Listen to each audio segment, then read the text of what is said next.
Welcome to Man Does Tech, where I solve the problems you didn't even know you had. In this video, I will explain how to play Blackmoor 2 with friends. First, make sure everyone has the most recent version of the game installed on their device. This ensures compatibility and a smooth experience. You will also need a stable internet connection for online play. Blackmoor 2 supports up to 4 players in real-time cooperative adventures, so gather your team. To connect with your friends, head to the multiplayer lobby from the main menu. Look for the white globe icon, which represents the region settings. Tap on it and ensure everyone selects the exact same country flag. If you are playing cross-platform between iOS and Android, the iOS player should be the one to enable and host the game for best results. Once connected, you can dive into various game modes with your friends.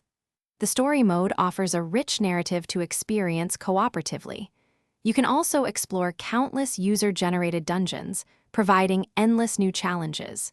For local play, Blackmoor 2 supports up to 4 Bluetooth controllers on a single device, perfect for couch co-op fun.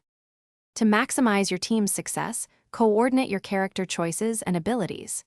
Each hero has unique strengths, so combine them wisely. Constant communication is key for strategizing and navigating difficult encounters. Remember, while pets are helpful in solo play, they are not available in cooperative multiplayer modes, so focus on your team's combined power. Thanks for watching. If you found this helpful, don't forget to like and subscribe.